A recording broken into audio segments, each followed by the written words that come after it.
yang diceritakan itu. Orang Inggris itu kadang kenal Islam itu ya lewat Muhammad Salah itu, pemain bola itu. Karena mereka tidak ingin ngamati kiai, yang ingin diamati pemain bola. Jadi pertama, itu orang Prancis itu tidak benci Islam itu gara-gara Zainuddin Yazid Zidane itu. Zizou itu loh, itu namanya Zainuddin Yazid.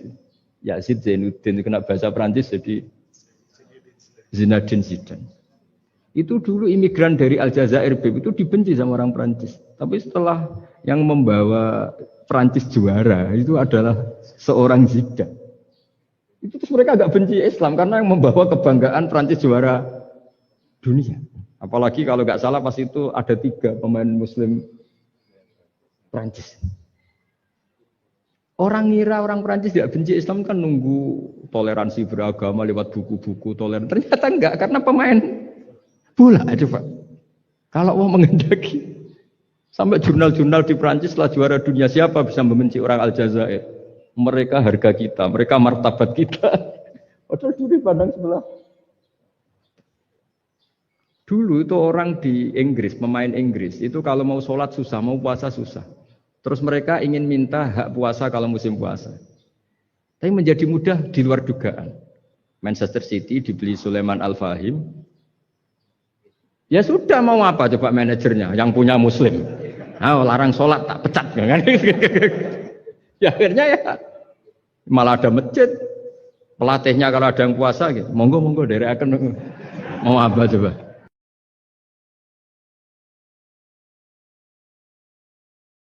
Gus Baha izin bertanya, bagaimana cara paling efektif membendung pemikiran-pemikiran neo-khawarij di lingkungan kampus?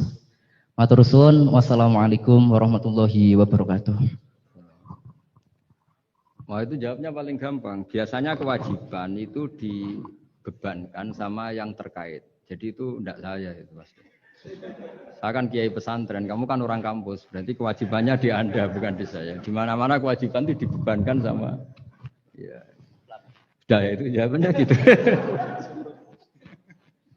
Jadi kalau istri kamu yang rewel, jangan tanya saya, istri saya rewel gitu. Kewajibannya ya kamu cari solusi gitu. Kalau Anda punya Pak Komisaris kurang mikirkan jenengan, ya jangan tanya saya, jangan tanya ini.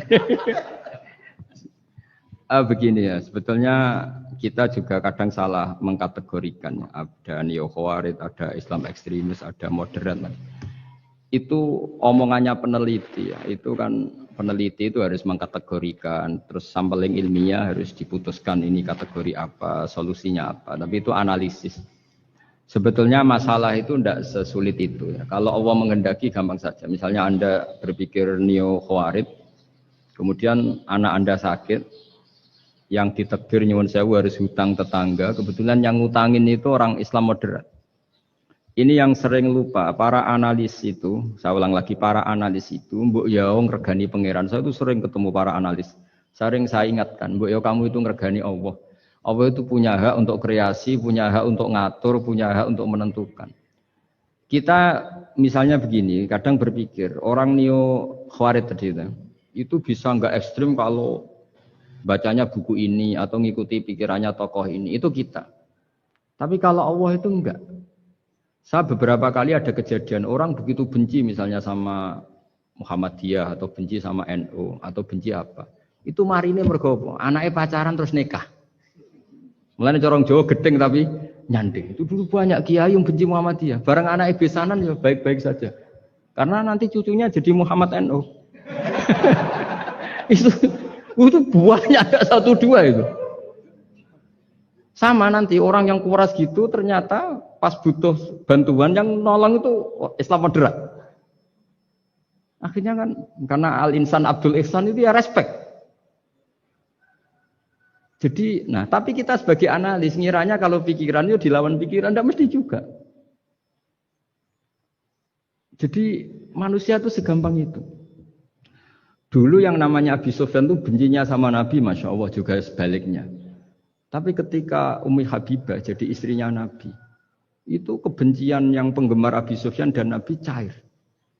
Begitu juga Juwairiyah. Makanya ketika ada konflik besar antara kelompok-kelompok itu, karena mereka sebagian sudah jadi istrinya Nabi itu, mereka bilang Asharu Rasulullah SAW. Jadi konflik yang se-ekstrem itu selesainya pakai besanan. Asyhar itu besanan. Mau tukaran gimana? Mau benci Muhammadiyah gimana? Cucunya sekarang sudah Muhammad NU. Yang NU juga cucunya sekarang. Ya sudah. Akhirnya ya baik-baik saja. Jadi tidak udah ada solusinya. Kalau Allah sudah menghendaki nanti gampang saja. Sama jangan tanya. Lah kapan itu Gus? Yang saya ada Tuhan kamu tanya ya, tanya sama Allah. Jawabannya wallahu a'lam. Tapi saya mohon para analis ya, jangan corong Jawa ojo ngilani pangeran. Tuhan itu diberi hak untuk menyelesaikan karena banyak yang di luar dugaan. Wahsy itu menjadi mukmin justru setelah membunuh Hamzah. Khalid bin Walid menjadi mukmin justru setelah menang di perang Uhud. Tapi kalau Allah menghendaki segampang itu. Yaitu ketika Khalid bin Walid menang di perang Uhud karena sahabat melanggar perintah Nabi harus tetap di atas gunung sementara mereka melanggar turun ke gunung. Itu Khalid bin Walid itu, wah Muhammad itu luar biasa. Anak buahnya melanggar saja dikasih sanksi, apalagi kita. Ini berarti orang yang sangat diperhatikan oleh Tuhannya. Terus dia cara berpikir begitu. Akhirnya masuk Islam. Banyak orang masuk Islam itu malah pas menyembah Tuhannya, Tuhan berhala. Itu ada orang Arab, zaman Arab dulu. Pas mau nyembah berhalanya, pas ada luwak kencing di kepala berhala itu. Terus dia, aduh punya Tuhan kok gak keren, gimana? Terus masuk Islam. Jadi dia dapat hidayat pas keliru.